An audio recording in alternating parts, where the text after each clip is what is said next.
ಜನವರಿ 22ರಂದು ರಾಮ ಮಂದಿರದ ಪ್ರಾಣ ಪ್ರತಿಷ್ಠಾ ಸಮಾರಂಭಕ್ಕೆ ಮುನ್ನ ಉತ್ತರ ಪ್ರದೇಶ ಭಯೋತ್ಪಾದನಾ ನಿಗ್ರಹ ದಳ ಭರ್ಜರಿ ಬೇಟೆಯಾಡಿದೆ. ನಿನ್ನೆ ಅಯೋಧ್ಯೆಯಲ್ಲಿ ಅನುಮಾನಾಸ್ಪದವಾಗಿ ಸುತ್ತಾಡ್ತಾ ಇದ್ದ 3 ವ್ಯಕ್ತಿಗಳನ್ನು ಬಂಧಿಸಲಾದ ಶಂಕಿತರನ್ನ ತೀವ್ರವಾಗಿ ವಿಚಾರಣೆ ನಡೆಸಲಾಗುತ್ತಿದೆ ಅಂತ ಉತ್ತರ ಪ್ರದೇಶ ಡಿಜಿಪಿ ಕುಮಾರ್ ತಿಳಿಸಿದ್ದಾರೆ. ಇನ್ನು ಈವರೆಗೆ ಬಂಧಿತರು ಯಾವುದೇ ಭಯೋತ್ಪಾದಕ ಸಂಘಟನೆಯೊಂದಿಗೆ ಸಂಪರ್ಕ ಪತ್ತೆಯಾಗಿಲ್ಲ ಅಂತ ತಿಳಿದು ಬಂದಿದೆ. ಅಯೋಧ್ಯೆಯಲ್ಲಿ ಖಾಕಿ ಬಂದೋಬಸ್ತ್ ಹೆಚ್ಚಾಗಿದ್ದು ಡ್ರೋನ್ ಹಾಗೂ ಸಿಸಿಟಿವಿಗಳನ್ನು ಹೆಚ್ಚಿಸಲಾಗಿದೆ.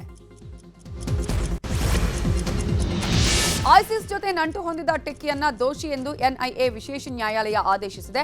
2014ರ ಡಿಸೆಂಬರ್ನಲ್ಲಿ ಜಾಲಹಳ್ಳಿಯ ಮನೆಯಲ್ಲಿದ್ದ ಮೆಹದಿ ಬಿಸ್ವಾಸ್ ಅನ್ನುವ ಟೆಕ್ಕಿಯನ್ನ ಸಿಸಿಬಿ ಪೊಲೀಸರು ಬಂಧಿಸಿದ್ರು. ಸಾಮಾಜಿಕ ಜಾಲತಾಣದ ಮೂಲಕ ಐಸಿಸ್ ಜೊತೆ ನಂಟು ಹೊಂದಿದ್ದ ಆರೋಪದ ಮೇಲೆ ಬಂಧಿಸಲಾಗಿತ್ತು. ನಂತರ ಪ್ರಕರಣವನ್ನ ಎನ್ಐಎಗೆ ವಹಿಸಲಾಗಿತ್ತು. ತನಿಖೆ ನಡೆಸಿ ಎನ್ಐಎ ನ್ಯಾಯಾಲಯಕ್ಕೆ ಚಾರ್ಜ್ ಶೀಟ್ ಸಲ್ಲಿಸಿತ್ತು.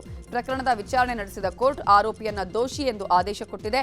ಇವತ್ತು ಮೆಹದಿ ಮಸ್ರೂರ್ ಬಿಸ್ವಾಸ್ಗೆ ಶಿಕ್ಷೆ ಪ್ರಮಾಣವನ್ನ ಎನ್ಐಎ ವಿಶೇಷ ನ್ಯಾಯಾಲಯ ಪ್ರಕಟಿಸಲಿದೆ. ಇವತ್ತು ಪ್ರಧಾನಿ ನರೇಂದ್ರ ಮೋದಿ ಕರ್ನಾಟಕ ಪ್ರವಾಸ ಕೈಗೊಂಡಿದ್ದಾರೆ. ಬೆಳಗ್ಗೆ 9:40ಕ್ಕೆ ಕಲಬುರಗಿ ಏರ್ಪೋರ್ಟ್ಗೆ ಆಗಮಿಸಲಿದ್ದು ಅಲ್ಲಿಂದ ಸೊಲ್ಲಾಪುರಕ್ಕೆ ತೆರಳಲಿದ್ದಾರೆ. ಸೊಲ್ಲಾಪುರದ ಕಾರ್ಯಕ್ರಮದಲ್ಲಿ ಭಾಗವಹಿಸಿ ಬಡವರ ಮನೆಗಳ ಹಕ್ಕುಪತ್ರ ವಿತರಿಸಲಿದ್ದಾರೆ. ಅದಕ್ಕೂ ಮುನ್ನ ಕಲಬುರಗಿ ಏರ್ಪೋರ್ಟ್ನಲ್ಲಿ ರಾಜ್ಯ ಬಿಜೆಪಿ ನಾಯಕರ ಜೊತೆ ಮೋದಿ ಸಭೆ ನಡೆಸಲಿದ್ದಾರೆ. ಮಹಾರಾಷ್ಟ್ರದ ಸೊಲ್ಲಾಪುರ ಬಳಿಕ ಪ್ರಧಾನಿ ಮೋದಿ ಪುನಃ ಕಲಬುರಗಿ ಏರ್ಪೋರ್ಟ್ಗೆ ಆಗಮಿಸಿ ಬೆಂಗಳೂರಿಗೆ ಬರಲಿದ್ದಾರೆ. ದೇವನಹಳ್ಳಿಯ ಭಟ್ಟರ ಮಾರನಹಳ್ಳಿಗೆ ಬರಲಿರುವ ಮೋದಿ ಬಿಐಇಟಿಸಿ ಉದ್ಘಾಟನೆ ಮತ್ತು ಬೋಯಿಂಗ್ ಸುಕನ್ಯಾ ಕಾರ್ಯಕ್ರಮವನ್ನು ಲೋಕಾರ್ಪಣೆ ಮಾಡಲಿದ್ದಾರೆ. ಪ್ರಧಾನಿ ಮೋದಿ ವಿರುದ್ಧ ಮತ್ತೆ ಎಕ್ಸ್ನಲ್ಲಿ ಸಿದ್ದರಾಮಯ್ಯ ವಾಗ್ದಾಳಿ ಮುಂದುವರೆಸಿದ್ದಾರೆ. ಕನ್ನಡಿಗರಿಗೆ ಕೇಂದ್ರದ ಬಿಜೆಪಿ ಸರ್ಕಾರ ಮಾಡುತ್ತಿರುವ ಅನ್ಯಾಯಗಳನ್ನು ಹೇಳುತ್ತಲೇ ಬಂದಿದ್ದೇನೆ. ಇದಕ್ಕೆ ಉತ್ತರ ಕೊಡಬೇಕಾದವರು ಪ್ರಧಾನಿ ನರೇಂದ್ರ ಮೋದಿಯೇ ಹೊರತು ಬಿಜೆಪಿ ಐಟಿ ಸೆಲ್ನ ಹುಡುಗರಲ್ಲ ಅಂತ ಸಿಎಂ ಸಿದ್ದರಾಮಯ್ಯ ಆಕ್ರೋಶ ಹೊರಹಾಕಿದ್ದಾರೆ. ನಾಡಿಗೆ ಬರಗಾಲ ಬಿದ್ದು 6 ತಿಂಗಳಾಗಿದೆ. ಬರ ಪರಿಹಾರದ ಕೆಲಸಗಳಿಗಾಗಿ 18,177 ಕೋಟಿ ರೂಪಾಯಿ ನೀಡಲು 3 ತಿಂಗಳುಗಳಿಂದ ಒತ್ತಾಯಿಸ್ತಾ ಬಂದಿದ್ದೇವೆ. ಪತ್ರ ಬರೆದಿದ್ದೇವೆ. ನಾನೇ ಖುದ್ದಾಗಿ ಹೋಗಿ ಪ್ರಧಾನಮಂತ್ರಿಯವರನ್ನ ಭೇಟಿಯಾಗಿ ನಮ್ಮ ರೈತರ ಕಷ್ಟಗಳನ್ನು ವಿವರಿಸಿದ್ದೇನೆ. ಇಲ್ಲಿಯವರೆಗೂ 1 ಪೈಸೆ ಪರಿಹಾರ ಬಿಡುಗಡೆ ಮಾಡಿಲ್ಲ ಅಂತ ಕಿಡಿಕಾರಿದ್ದಾರೆ. ಲೋಕಸಭೆ ಚುನಾವಣೆಗೆ ಭರ್ಜರಿ ಸಿದ್ಧತೆ ನಡೀತಾ ಇದೆ. ಇವತ್ತು ಕಾಂಗ್ರೆಸ್ ಪಕ್ಷದ ಲೋಕಸಭಾ ಚುನಾವಣಾ ಸಮಿತಿಯ ಮೊದಲ ಸಭೆ ನಡೆಯಲಿದೆ. ದೆಹಲಿಯಿಂದ ಆಗಮಿಸಲಿರುವ ವೀಕ್ಷಕರು ಸಂಭಾವ್ಯ ಅಭ್ಯರ್ಥಿಗಳ ಕುರಿತು ಚರ್ಚೆ ನಡೆಸಲಿದ್ದಾರೆ. ಕೆಪಿಸಿಸಿ ಕಚೇರಿ ಭಾರತ್ ಜೋಡೋ ಭವನದಲ್ಲಿ ಸಂಜೆ 4:30ಕ್ಕೆ ಲೋಕಸಭಾ ಚುನಾವಣಾ ಸಿದ್ಧತೆ ಬಗ್ಗೆ ಸಭೆ ನಡೆಯಲಿದೆ. ಮಂಡ್ಯ ಸಂಸದೆ ಸುಮಲತಾ ಅಂಬರೀಷ್ಗೆ ಕೈ ಕೊಟ್ರ ಬಿಜೆಪಿ ನಾಯಕರು ಅನ್ನುವ ಅನುಮಾನ ಮೂಡಿದೆ. ಕಾರಣ ಮಂಡ್ಯಕ್ಕೆ ಮೈತ್ರಿ ಅಭ್ಯರ್ಥಿ ಯಾರಾಗ್ತಾರೆ ಅನ್ನುವ ಪ್ರಶ್ನೆಗೆ ಉತ್ತರಿಸಿದ ಬಿಜೆಪಿ ಶಾಸಕ ಡಾಕ್ಟರ್ ಅಶ್ವಥ್ ನಾರಾಯಣ್ ಇದನ್ನ ಜೆಡಿಎಸ್ನವರು ತೀರ್ಮಾನ ಮಾಡಲಿದ್ದಾರೆ ಅಂದಿದ್ದಾರೆ. ಕುಮಾರಸ್ವಾಮಿ ಅವರು ಮಂಡ್ಯ ಅಭ್ಯರ್ಥಿಯಾದರೆ ಸುಮಲತಾ ಅವರಿಗೆ ಅನ್ಯಾಯ ಆಗಲ್ವಾ ಅನ್ನುವ ಪ್ರಶ್ನೆಗೆ ಮಾತನಾಡಿದ ಅಶ್ವಥ್ ನಾರಾಯಣ ಅವರನ್ನ ಜೊತೆಯಲ್ಲೇ ಕರ್ಕೊಂಡು ಹೋಗ್ತೀವಿ, ಮೈತ್ರಿ ಅಭ್ಯರ್ಥಿಯಾಗಿ ಕುಮಾರಸ್ವಾಮಿ ಆದ್ರೂ ನಾವು ಬೆಂಬಲ ಕೊಡ್ತೀವಿ ಅಂತ ಹೇಳಿದ್ದಾರೆ. ಕೋಲಾರ ಶಾಸಕ ಕೊತ್ತೂರು ಮಂಜುನಾಥ್ ಜಾತಿ ಪ್ರಮಾಣ ಪತ್ರ ಕೇಸ್ನಲ್ಲಿ ಕ್ರಮ ಕೈಗೊಳ್ಳಲು ಹೈಕೋರ್ಟ್ ಸೂಚನೆ ಕೊಟ್ಟಿದೆ. ಸುಳ್ಳು ಜಾತಿ ಪ್ರಮಾಣ ಪತ್ರ ನೀಡಿದ್ದಕ್ಕೆ ಕ್ರಮ ಕೈಗೊಳ್ಳುವುದಕ್ಕೆ ಹೈಕೋರ್ಟ್ ಸೂಚನೆ ನೀಡಿದ್ದು 2013ರಲ್ಲಿ ಸುಳ್ಳು ಜಾತಿ ಪ್ರಮಾಣ ಪತ್ರ ನೀಡಿ ಮುಳಬಾಗಿಲು ಕ್ಷೇತ್ರದಿಂದ ಕೊತ್ತೂರು ಮಂಜುನಾಥ್ ಸ್ಪರ್ಧೆ ಮಾಡಿದ್ರು. ಪರಿಶಿಷ್ಟ ಜಾತಿಯವರಿಗೆ ಸಿಗಬೇಕಾದ ಹಕ್ಕನ್ನು ಕಿತ್ಕೊಂಡಿದ್ದಾರೆ ಎಂದು ನ್ಯಾಯಮೂರ್ತಿ ಎಂ ನಾಗಪ್ರಸನ್ನ ಅವರ ಹೈಕೋರ್ಟ್ ಪೀಠ ಅಭಿಪ್ರಾಯಪಟ್ಟಿದೆ. ಹೀಗಾಗಿ ಸೂಕ್ತ ಕ್ರಮ ಕೈಗೊಳ್ಳಲು ಸರ್ಕಾರಕ್ಕೆ ಹೈಕೋರ್ಟ್ ನಿರ್ದೇಶನ ನೀಡಿದೆ. ಸಿಎಂ ಸಿದ್ದರಾಮಯ್ಯ ಫೆಬ್ರವರಿ 16ಕ್ಕೆ ರಾಜ್ಯ ಬಜೆಟ್ ಮಂಡಿಸಲಿದ್ದಾರೆ. ಫೆಬ್ರವರಿ 12ರಿಂದ ವಿಧಾನಮಂಡಲ ಜಂಟಿ ಅಧಿವೇಶನ ಆರಂಭವಾಗಲಿದ್ದು ಫೆಬ್ರವರಿ 23ಕ್ಕೆ ಅಂತ್ಯವಾಗಲಿದೆ. ಮೊದಲ ದಿನ ಜಂಟಿ ಅಧಿವೇಶನ ನಡೆಯಲಿದ್ದು ರಾಜ್ಯಪಾಲರು ಅಧಿವೇಶನವನ್ನು ಉದ್ದೇಶಿಸಿ ಭಾಷಣ ಮಾಡಲಿದ್ದಾರೆ. ಅದಾದ ಬಳಿಕ ರಾಜ್ಯಪಾಲರ ಭಾಷಣದ ಮೇಲೆ ಚರ್ಚೆ ನಡೆಯಲಿದೆ. ಫೆಬ್ರವರಿ 16ರಂದು ಸಿಎಂ ಸಿದ್ದರಾಮಯ್ಯ ಬಜೆಟ್ ಮಂಡಿಸಲಿದ್ದಾರೆ.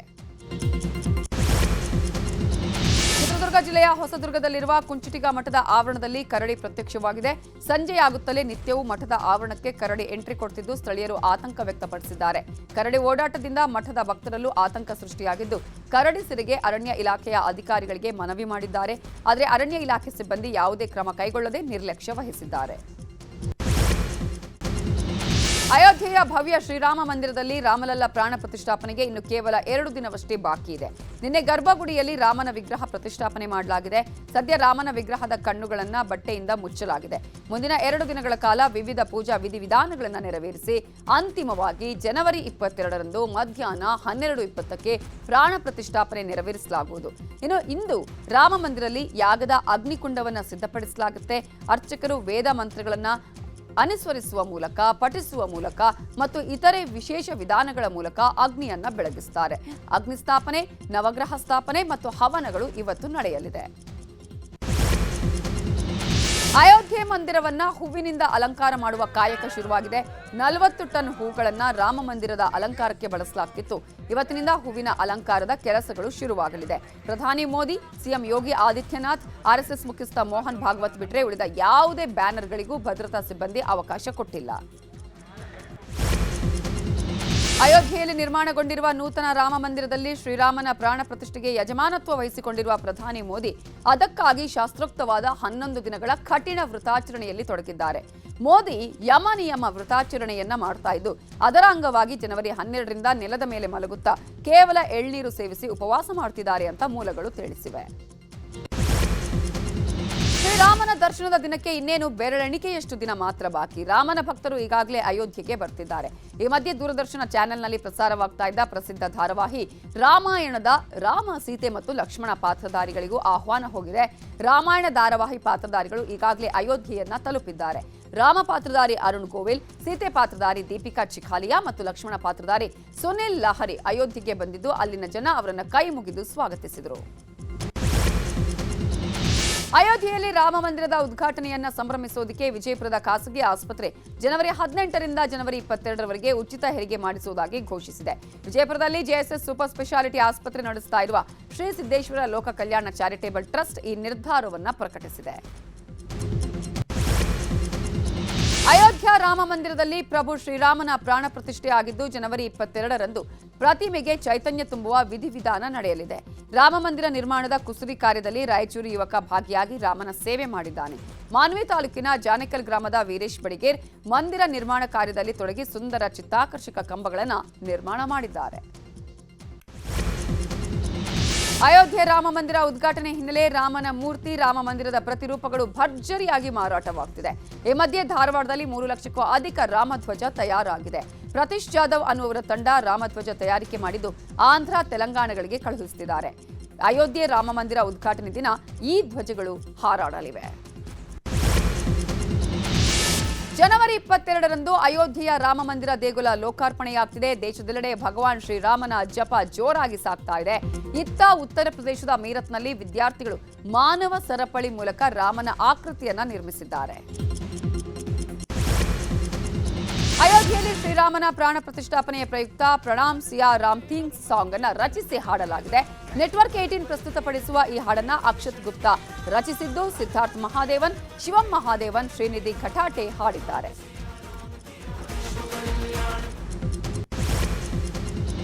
ಕಾಂಗ್ರೆಸ್ ನಾಯಕ ರಾಹುಲ್ ಗಾಂಧಿ ನೇತೃತ್ವದ ಭಾರತ್ ಜೋಡೋ ನ್ಯಾಯ ಯಾತ್ರೆ ಅಸ್ಸಾಂ ಪ್ರವೇಶಿಸಿದೆ. ನಾಗಾಲ್ಯಾಂಡ್ನಿಂದ ಶಿವಸಾಗರ್ನ ಹಲುವತಿಂಗ್ ಮೂಲಕ ಅಸ್ಸಾಂ ಪ್ರವೇಶ ಮಾಡಿದ್ದು, ಹಲುವತಿಂಗ್ನಲ್ಲಿ ಸೇರಿದ್ದ ಸಾವಿರಾರು ಕಾರ್ಯಕರ್ತರು ರಾಹುಲ್ ಗಾಂಧಿ ಅವರನ್ನ ಬರಮಾಡಿಕೊಂಡರು. ಇನ್ನು ಅಸ್ಸಾಂನ ಜೋರ್ಹತ್ ಪಟ್ಟಣದಲ್ಲಿ ಮಾರ್ಗ ತಪ್ಪಿಸಿದ್ದಕ್ಕಾಗಿ ಭಾರತ್ ನ್ಯಾಯ ಯಾತ್ರೆ ವಿರುದ್ಧ ಪೊಲೀಸರು ಎಫ್ಐಆರ್ ದಾಖಲಿಸಿದ್ದಾರೆ.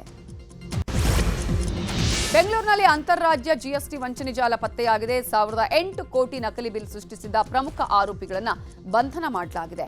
ವಂಚನೆ ಜಾಲದ ಮಾಸ್ಟರ್ ಮೈಂಡ್ ಮೊಹಮ್ಮದ್ ಸಿದ್ದಿಕ್ ಅನ್ವಾತನನ್ನ ಜಿಎಸ್ಟಿ ಅಧಿಕಾರಿಗಳು ಬಂಧಿಸಿದ್ದಾರೆ. ಆರೋಪಿಗಳು ನಕಲಿ ದಾಖಲೆ ಸೃಷ್ಟಿಸಿ ಬೋಗಸ್ ಜಿಎಸ್ಟಿ ನೋಂದಣಿ ಮಾಡಿಕೊಂಡು ಕೇರಳ, ಕರ್ನಾಟಕ, ತಮಿಳುನಾಡಿನಲ್ಲಿ ಬಿಸಿನೆಸ್ ಮಾಡ್ತಿದ್ರು. ಕೋಲಾರದ ಕೆಜಿಎಫ್ನಲ್ಲಿ ಅಕ್ರಮ ಗ್ಯಾಸ್ ರೀಫಿಲ್ಲಿಂಗ್ ಅಡ್ಡೆ ಮೇಲೆ ಆಹಾರ ಮತ್ತು ನಾಗರಿಕ ಸರಬರಾಜು ಇಲಾಖೆಯ ಅಧಿಕಾರಿಗಳು ದಾಳಿ ಮಾಡಿದ್ದಾರೆ. ಗ್ರಾಹಕರ ರಕ್ಷಣಾ ಸಮಿತಿ ದೂರಿನ ಮೇರೆಗೆ ದಾಳಿ ನಡೆದಿದ್ದು, ಕೋಲಾರ ಕೆಜಿಎಫ್ ನಗರದ ರಾಬರ್ಟ್ಸನ್ ಪೇಟೆಯ 4ನೇ ಕ್ರಾಸ್ನಲ್ಲಿ ಪರಿಶೀಲನೆ ನಡೆಸಿದ್ದಾರೆ. ದಾಳಿ ವೇಳೆ 10 ಕಮರ್ಷಿಯಲ್ ಹಾಗೂ 1 ಡೊಮೆಸ್ಟಿಕ್ ಸಿಲಿಂಡರ್ ಅನ್ನು ವಶಕ್ಕೆ ಪಡೆಯಲಾಗಿದೆ. ಮಳಿಗೆಯಲ್ಲಿದ್ದ ಓರ್ವ ವ್ಯಕ್ತಿ ವಿರುದ್ಧ ದೂರು ದಾಖಲಾಗಿದೆ.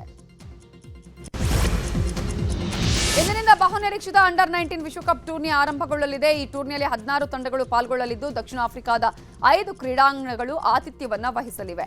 ಉದ್ಘಾಟನಾ ಪಂದ್ಯದಲ್ಲಿ ದಕ್ಷಿಣ Africa versus West Indies, Ireland versus USA ಕಣಕ್ಕಿಳಿಯಲಿವೆ. ಭಾರತ ತನ್ನ ಮೊದಲ ಪಂದ್ಯವನ್ನ ನಾಳೆ ಬಾಂಗ್ಲಾ ವಿರುದ್ಧ ಆಡಲಿದೆ. 50 ಓವರ್ಗಳ ಮಾದರಿಯಲ್ಲಿ ಪಂದ್ಯ ನಡೆಯಲಿದೆ. ಫೆಬ್ರವರಿ 11ರಂದು ಫೈನಲ್ ಪಂದ್ಯ ನಿಗದಿಯಾಗಿದೆ. ಅಯೋಧ್ಯೆಯಲ್ಲಿ ಶ್ರೀರಾಮ ಮೂರ್ತಿ ಪ್ರತಿಷ್ಠಾಪನೆ ನೆರವೇರಲಿರುವ ಹಿನ್ನೆಲೆಯಲ್ಲಿ ಗರ್ಭಗುಡಿಯ ಪೀಠದಲ್ಲಿ ಬಾಲರಾಮನ ಪ್ರತಿಷ್ಠಾಪನೆ ನಡೆದಿದೆ. ಆದರೆ ಪ್ರಾಣ ಪ್ರತಿಷ್ಠಾಪನೆಗೆ ಇನ್ನೂ 2 ದಿನ ಮಾತ್ರ ಬಾಕಿ ಇದೆ. ಜನವರಿ 22ನೇ ತಾರೀಕು 12:30ಕ್ಕೆ ಬಾಲರಾಮನ ಪ್ರಾಣ ಪ್ರತಿಷ್ಠಾಪನೆ ನೆರವೇರಲಿದೆ. ಇದಕ್ಕಾಗಿ ಎಲ್ಲಾ ರೀತಿಯ ಸಿದ್ಧತೆಗಳನ್ನು ಈಗಾಗಲೇ ಅಯೋಧ್ಯೆಯಲ್ಲಿ ಮಾಡಿಕೊಳ್ಳಲಾಗಿದೆ. ಜನವರಿ 21ರವರೆಗೆ ಒಟ್ಟು 12 ರೀತಿಯ ಪೂಜೆ ನಡೆಯುತ್ತೆ. ಹೋಮ ಹವನಗಳು ನಡೆಯುತ್ತೆ. ಇವತ್ತು ಯಾಗದ ಅಗ್ನಿಕುಂಡದ ಸ್ಥಾಪನೆ ಆಗುತ್ತೆ. ಆ ಒಂದು ಅಗ್ನಿಕುಂಡ ಸ್ಥಾಪನೆ ಕಾರ್ಯ ಆಲ್ರೆಡಿ ಶುರುವಾಗಿದೆ. ನವಗ್ರಹ ಸ್ಥಾಪನೆ, ದೇಗುಲಕ್ಕೆ ಹೂವಿನ ಅಲಂಕಾರವನ್ನ ಇವತ್ತಿನಿಂದಲೇ ಮಾಡಲಾಗುತ್ತೆ. ದೇಗುಲದ ಅಲಂಕಾರಕ್ಕೆ 40 ಟನ್ಗೂ ಅಧಿಕ ಹೂವನ್ನ ಈಗಾಗಲೇ ಅಲ್ಲಿ ಹಾಕಲಾಗ್ತಾ ಇದೆ. ಹೂವನ್ನ ಬಳಕೆ ಮಾಡಲಾಗುತ್ತೆ. ಜನವರಿ 22ರ ಮಧ್ಯಾಹ್ನ 12:20ಕ್ಕೆ ಶ್ರೀರಾಮನ ಪ್ರಾಣ ಪ್ರತಿಷ್ಠಾಪನೆ ನಡೆಯಲಿದೆ. ದೇಶದಾದ್ಯಂತ ಮನೆ ಮಾಡಿದೆ ಅಯೋಧ್ಯೆ ಹಬ್ಬದ ಸಂಭ್ರಮ ಸಡಗರ.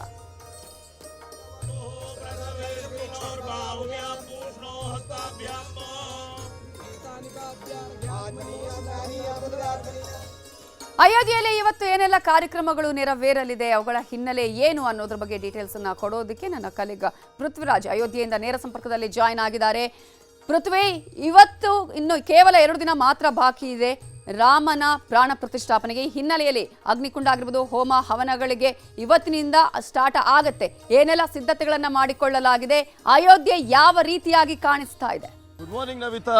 ಇವತ್ತಿನಿಂದ ಇನ್ನಷ್ಟು ಭದ್ರತೆ ಜಾಸ್ತಿ ಆಗ್ತಾ ಇರುವಂತದ್ದು, ಅಯೋಧ್ಯೆಯಲ್ಲಿ ಕಟ್ಟೆಚ್ಚರವನ್ನು ವಹಿಸಲಾಗ್ತಾ ಇದೆ. ಅದರ ಜೊತೆಗೆ ಉಳಿದಿರುವಂತ ಅಂದ್ರೆ ಇವತ್ತು 19, 20, 21 ತದನಂತರ 22ನೇ ತಾರೀಕು ಪ್ರಾಣ ಪ್ರತಿಷ್ಠಾಪನೆ ಆಗಲಿರುವಂತದ್ದು. ಇನ್ನು ಈಗ ಆಲ್ರೆಡಿ ಗರ್ಭಗುಡಿಯಲ್ಲಿ ವಿಗ್ರಹವನ್ನ ಪ್ರತಿಷ್ಠಾಪನೆ ಮಾಡಲಾಗಿದೆ. ಮತ್ತು ಒಂದ್ ಕಡೆ ಯಾಗ ಅಗ್ನಿಕುಂಡಗಳನ್ನ ಕೂಡ ಈಗ ಆಲ್ರೆಡಿ ರೆಡಿ ಮಾಡಲಾಗಿರುವಂತದ್ದು. ಬಿಕಾಸ್ ಅಲ್ಲಿ ಹೋಮ ಹವನವನ್ನ ಮಾಡಲಾಗುತ್ತೆ ನಿರಂತರವಾಗಿ. ಆ ಗರ್ಭಗುಡಿ ಹತ್ರನೂ ಕೂಡ ಅಷ್ಟೇ ದೊಡ್ಡ ಭದ್ರತೆಯನ್ನ ನೀಡಲಾಗಿರುವಂತದ್ದು. ಬಿಕಾಸ್ ಅಲ್ಲಿ ಕೆಲವರು ಹೋಗುವಂತ ಸಂದರ್ಭ ಅಂದ್ರೆ ಕಾರ್ಮಿಕರು ಹೋದ್ರು ಕೂಡ ಏನಾದ್ರೂ ಫೋಟೋವನ್ನ ತೆಗೆಯಬಹುದು ಅನ್ನುವ ಕಾರಣಕ್ಕೋಸ್ಕರ ಅಲ್ಲೂ ಕೂಡ ಭದ್ರತೆಯನ್ನ ಹೆಚ್ಚಳ ಮಾಡಲಾಗಿರುವಂತದ್ದು. ನಾವು ಪ್ರಮುಖವಾಗಿ ಗಮನಿಸೋದಾದ್ರೆ ಯಾಕೆ ಆ ರೀತಿಯಾದಂತಹ ಭದ್ರತೆ ಅಂದ್ರೆ ಇಲ್ಲಿ ಎಲ್ಲೂ ಕೂಡ ಅಂದ್ರೆ ಆ ಒಂದು ಟ್ರಸ್ಟ್ನವರು ಅಥವಾ ಅಲ್ಲಿ ಇರುವಂತವ್ರು ಯಾರಾದ್ರೂ ಒಬ್ಬರಿಗೆ ಮಾತ್ರ ಪರ್ಮಿಷನ್ ಕೊಡಲಾಗಿದೆ ಫೋಟೋಗಳನ್ನ ಹೊರಗಡೆ ಕಳಿಸುವಂತ ನಿಟ್ಟಿನಲ್ಲಿ. ಇನ್ನು ಯಾರಿಗೂ ಕೂಡ ಒಂದ್ ಫೋಟೋ ತೆಗಿಲಿಕ್ಕೂ ಅಲ್ಲಿ ಬಿಡ್ತಾ ಇಲ್ಲ. ಇನ್ನೊಂದ್ ಕಡೆ ಈ ಮುಂದಿನ ದಿನಗಳಲ್ಲಿ ಏನಾಗುತ್ತೆ ಅನ್ನುವಂಥದ್ದನ್ನ ಗಮನಿಸೋದಾದ್ರೆ ಇನ್ನ 21ನೇ ತಾರೀಕುವರೆಗೂ ಕೂಡ ಆದಿಪೂಜೆಯನ್ನ ಹಮ್ಮಿಕೊಳ್ಳಲಾಗಿರುವಂಥದ್ದು. ಅದು 21ನೇ ತಾರೀಕುವರೆಗೂ ಕೂಡ ಮಾಡಲಾಗುತ್ತೆ ಆದಿಪೂಜೆಗಳನ್ನ. 12 ಪ್ರಮುಖವಾದಂತಹ ಪೂಜೆಗಳನ್ನ ನೆರವೇರಿಸಲಾಗುತ್ತೆ. ಅದರ ಜೊತೆಗೆ ಹೋಮ ಹವನವನ್ನ ಕೂಡ ಮಾಡಲಾಗುತ್ತೆ. ಮತ್ತು ಒಂದ್ ಕಡೆ ಈ ಅಂದ್ರೆ ಭವ್ಯ ರಾಮ ಮಂದಿರ ಇದೆಯಲ್ಲ ಅದರ ಹೊರಗಡೆನೂ ಕೂಡ ಸಾಕಷ್ಟು ಹೋಮ ಹವನವನ್ನ ಮಾಡಲಾಗ್ತಾ ಇರುವಂತದ್ದು. 108 ಕುಂಡಗಳನ್ನ ಇಟ್ಬಿಟ್ಟು ಪೂಜೆಗಳನ್ನ ಮಾಡುವಂತ ಕೆಲಸ ಹೊರಗಡೆನೂ ಕೂಡ ಮಾಡಲಾಗ್ತದೆ. ಇವತ್ತು ಒಳಗಡೆಯಿಂದ ಶುರುವಾಗಲಿರುವಂತದ್ದು ನವಿತಾ. ಮತ್ತು ಒಂದ್ ಕಡೆ ಪ್ರಮುಖವಾಗಿ ಈ ಪೂಜೆಯ ಸಂದರ್ಭದಲ್ಲಿ ನರೇಂದ್ರ ಮೋದಿ ಅವರಿಗೆ ಯಜಮಾನನ ಸ್ಥಾನವನ್ನ ಕೊಡಲಾಗಿದೆ. ಅದರ ಜೊತೆಗೆ ಈ ಸಂದರ್ಭದಲ್ಲಿ ಜಸ್ಟ್ 5 ಜನಕ್ಕೆ ಮಾತ್ರ ಅವಕಾಶ ಇರುತ್ತೆ ಒಳಗಡೆ. 120 ಜನ ಅರ್ಚಕರು ಇರ್ತಾರೆ. 120 ಅರ್ಚಕರ ಜೊತೆಗೆ 5 ಜನಕ್ಕೆ ಯಾರಿಗೆಲ್ಲ ಅವಕಾಶ ಅಂತ ನೋಡೋದಾದ್ರೆ, ಒಂದು ನರೇಂದ್ರ ಮೋದಿ ಅವರು ಅಂದ್ರೆ ಯಜಮಾನನ ಸ್ಥಾನದಲ್ಲಿ ಇರ್ತಾರೆ.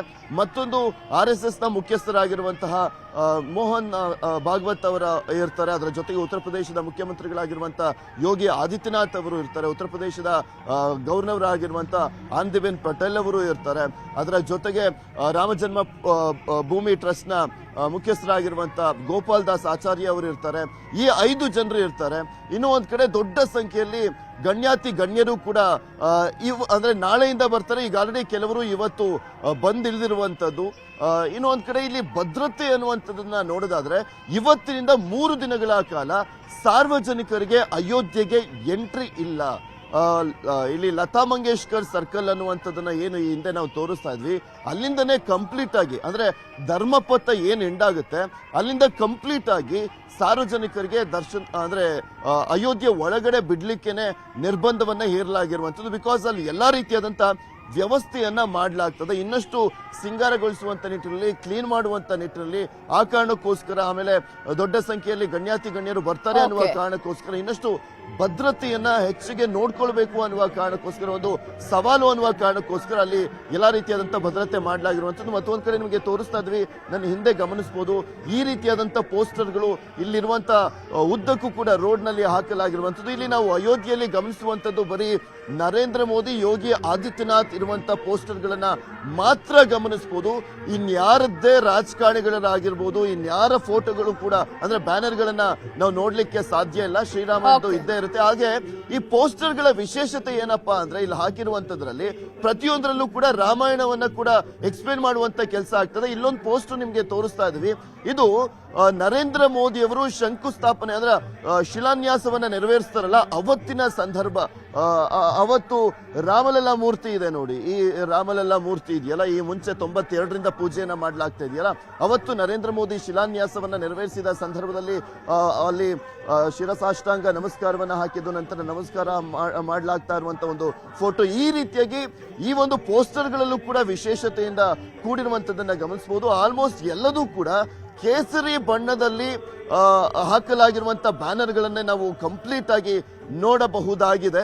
ಮತ್ತು ಒಂದ್ ಕಡೆ ಇಲ್ಲಿ ರೋಡ್ ಪ್ರತಿ ಕಡೆನೂ ಕೂಡ ಪೊಲೀಸರ ಒಂದು ಅಂದ್ರೆ ಅವರು ಬೈಕಲ್ಲಿ ಪ್ರತಿಯೊಬ್ರು ಯಾರು ಬರ್ತಾರೆ, ಆಟೋದಲ್ಲಿ ಯಾರು ಬರ್ತಾರೆ ಅವರನ್ನ ಅಂದ್ರೆ ಅವ್ರಿಗೆ ಕಾಣ ಸಿಗುವಂತ ಎಲ್ಲಾ ಕಡೆನೂ ಕೂಡ ಚೆಕ್ ಮಾಡುವಂತ ಕೆಲಸವನ್ನ ಕೂಡ ಮಾಡ್ಲಾಗ್ತದೆ. ಆ ದೃಶ್ಯಾವಳಿಯನ್ನ ಕೂಡ ನಿಮ್ಗೆ ತೋರಿಸ್ತಾ ಇದ್ವಿ. ಮತ್ತೊಂದ್ ಕಡೆ ಈಗ ನಿರಂತರವಾಗಿ ಭಕ್ತರು ಹೋಗ್ತಾ ಇದ್ದಾರೆ, ಕೆಲವರನ್ನ ವಾಪಸ್ ಕಳಿಸುವಂತ ಕೆಲಸವನ್ನ ಕೂಡ ಮಾಡ್ಲಾಗ್ತದೆ.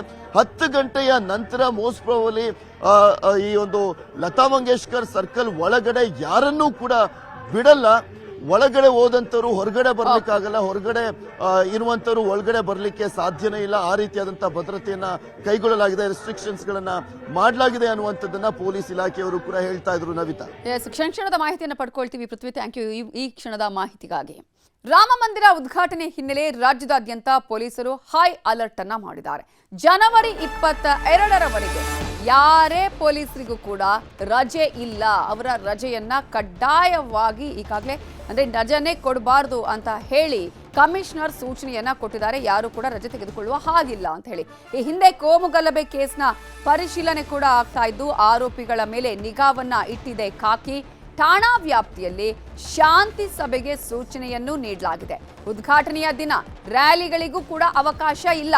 ಬೆಂಗಳೂರು ಸೇರಿದಂತೆ ರಾಜ್ಯದಾದ್ಯಂತ ಅಲರ್ಟ್ ಅನ್ನ ಮಾಡಲಾಗಿದೆ. ಕಟ್ಟುನಿಟ್ಟಿನ ಕ್ರಮಕ್ಕೆ ಗೃಹ ಇಲಾಖೆ ಸೂಚನೆಯನ್ನ ನೀಡಿದ್ದು ಯಾವುದೇ ರೀತಿಯ ಅಹಿತಕರ ಘಟನೆಗಳು ನಡೆಯದ ಹಾಗೆ ರಾಜ್ಯದಲ್ಲಿ ಎಲ್ಲಾ ರೀತಿಯ ಕ್ರಮಗಳನ್ನು ಕೈಗೊಳ್ಳುವುದಕ್ಕೆ ಗೃಹ ಇಲಾಖೆ ಸೂಚನೆಯನ್ನ ಕೊಟ್ಟಿದೆ. ಈ ಹಿನ್ನೆಲೆಯಲ್ಲಿ ಪೊಲೀಸರು ಯಾರು ಕೂಡ ರಜೆಯನ್ನ ತೆಗೆದುಕೊಳ್ಳುವ ಹಾಗಿಲ್ಲ. ಜೊತೆಗೆ ಯಾರಾದರೂ ರಜೆಯನ್ನ ತೆಗೆದುಕೊಂಡಿದ್ರೆ ವಾಪಸ್ ಬರಬೇಕು ಅನ್ನುವಂತಹ ಸೂಚನೆಯನ್ನು ಕೂಡ ನೀಡಲಾಗಿದೆ. ಈ ಹಿನ್ನೆಲೆಯಲ್ಲಿ ಪೊಲೀಸ್ ಕಮಿಷನರ್ ದಯಾನಂದ್ ಅವರು ಈಗಾಗಲೇ ಬೆಂಗಳೂರಿನ ಪೊಲೀಸರಿಗೂ ಕೂಡ ಮಾಹಿತಿ ನೀಡಿದ್ದಾರೆ. ಅದರ ಜೊತೆಗೆ ಗೃಹ ಇಲಾಖೆ ಈ ಸೂಚನೆಯನ್ನ ನೀಡಿದೆ. ರಾಜ್ಯದಾದ್ಯಂತ ಪೊಲೀಸರು ಹೈ ಅಲರ್ಟ್ ಅನ್ನ ಮಾಡಲಾಗಿದ್ದು ಜನವರಿ 22ರವರೆಗೆ ಬಿಗಿ ಬಂದೋಬಸ್ತ್ ಅನ್ನ ಕೈಗೊಳ್ಳಲಾಗ್ತಿದೆ. ಇದರ ಬಗ್ಗೆ ಇನ್ನಷ್ಟು ಡೀಟೇಲ್ಸ್ ಕೊಡೋದಕ್ಕೆ ನಮ್ಮ ರಿಪೋರ್ಟರ್ ಮಂಜು ಆರ್ಯ ಈಗ ನೇರ ಸಂಪರ್ಕದಲ್ಲಿ ಜಾಯ್ನ್ ಆಗಿದ್ದಾರೆ. ಮಂಜುನಾಥ್ ಚಂದ್ರ, ಮಂಜುನಾಥ್, ಈಗ ಯಾವ ರೀತಿಯಾಗಿ ಇಡೀ ರಾಜ್ಯದಲ್ಲಿ ಜನವರಿ 22ರಂದು ರಾಮನ ಪ್ರಾಣ ಪ್ರತಿಷ್ಠಾಪನೆ ನಡೀತಾ ಇರುವಂತಹ ಹಿನ್ನೆಲೆಯಲ್ಲಿ ರಾಜ್ಯದಲ್ಲಿ ಯಾವೆಲ್ಲ ಒಂದು ಬಿಗಿ ಭದ್ರತೆಯನ್ನು ಕೈಗೊಳ್ಳಲಾಗಿದೆ, ಅಲರ್ಟ್ ಅನ್ನ ಮಾಡಲಾಗಿದೆ, ಏನೆಲ್ಲ ಸೂಚನೆಯನ್ನ ನೀಡಲಾಗಿದೆ? ನವಿತಾ, ಖಂಡಿತವಾಗ್ಲೂ ಏನು ಇದೇ ತಿಂಗಳು 22ನೇ ತಾರೀಕು ರಾಮ ಮಂದಿರ ಏನು ಉದ್ಘಾಟನೆ ಇದೆ ಅಯೋಧ್ಯೆಯಲ್ಲಿ, ನಂತರ ಬೆಂಗಳೂರಿನಲ್ಲಿ ಹಾಗೂ ಕರ್ನಾಟಕ ರಾಜ್ಯದಲ್ಲಿ ಕೂಡ ಹೈ ಅಲರ್ಟ್ ಘೋಷಣೆಯನ್ನ ಮಾಡಿರ್ತಕ್ಕಂಥದ್ದು. ಗೃಹ ಇಲಾಖೆ ಒಂದು ಕಡೆಗೆ ಹೈ ಅಲರ್ಟ್ ಅನ್ನ ಮಾಡ್ತದೆ.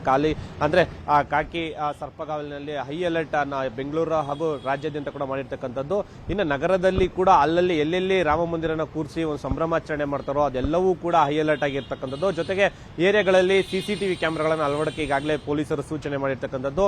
ದೇವಸ್ಥಾನದ ಟ್ರಸ್ಟಿಗಳೇನಿದೆ ಅವ್ರನ್ನೆಲ್ಲ ಕರೆದು ಕೆಲವು ಚರ್ಚ್ ಫಾದರ್ಗಳಾಗಿರ್ಬೋದು ಮತ್ತೆ ಬೌದ್ಧ ಧರ್ಮದ ಕೆಲವು ಮುಖಂಡರುಗಳನ್ನಾಗಿರ್ಬೋದು ಎಲ್ಲರನ್ನು ಕರೆದು ಮುಖಂಡರುಗಳ ಮುಖಾಂತರ ಒಂದು ಶಾಂತಿ ಸಭೆಯನ್ನು ಕೂಡ ಮಾಡಿರ್ತಕ್ಕಂಥದ್ದು ಪೊಲೀಸರು. ಎಲ್ಲೂ ಕೂಡ ಅಹಿತಕರ ಘಟನೆ ನಡೆದಂತೆ ಕಾಕಿ ಸರ್ಪಗಾವಲು ಮಾಡಿರ್ತಕ್ಕಂಥದ್ದು. ಇನ್ನು ಡಿಜಿ ಅಲೋಕ್ ಮೋಹನ್ ಹೇಳಿರೋ ಪ್ರಕಾರ 1 ಇಂಚು ಕೂಡ ಅಂದ್ರೆ ಒಂದು ಗಲಾಟೆ ಆಗ್ಬಾರ್ದು, ಆ ರೀತಿಯಾಗಿ ಒಂದು ಬಂದೋಬಸ್ತನ್ನ ಏರ್ಪಾಡು ಮಾಡ್ಕೊಳ್ಳಿ ಅನ್ನೋದು ಕೂಡ ಹೇಳಿರ್ತಕ್ಕಂಥದ್ದು. ಸದ್ಯಕ್ಕೆ ಈಗಾಗಲೇ ಹೈ ಅಲರ್ಟ್ ಆಗಿರ್ತಕ್ಕಂಥ ಪೊಲೀಸರು ಒಂದು ಕಡೆಗೆ ಶಾಂತಿ ಸಭೆಯನ್ನು ಮಾಡೋದ್ರಲ್ಲಿ ಮತ್ತೆ ಇನ್ನೊಂದು ಕಡೆಗೆ ಸಿಸಿಟಿವಿ ಹಾಕಿರೋದ್ರಲ್ಲಿ ಮತ್ತೆ ರೌಡಿ ಶೀಟರ್ಗಳನ್ನ ಕರೆದು ಎಲ್ಲೂ ಕೂಡ ಗಲಭೆ ಪ್ರಕರಣಗಳಾಗಿರ್ಬೋದು ಅಥವಾ ಗಲಾಟೆ ಪ್ರಕರಣಗಳಲ್ಲಿ ಯಾರು ಕೂಡ ಪಾಲ್ಗೊಳ್ಬಾರ್ದು, ಏನಾದ್ರೂ ಒಂದು ವೇಳೆ ಆತಂದ್ರೆ ಕಠಿಣ ಕ್ರಮವನ್ನು ಕೈಗೊಳ್ತೀವಿ ಅಂತ ಕೂಡ ವಾರ್ನ್ ಕೂಡ ಮಾಡಿರ್ತಕ್ಕಂಥದ್ದು.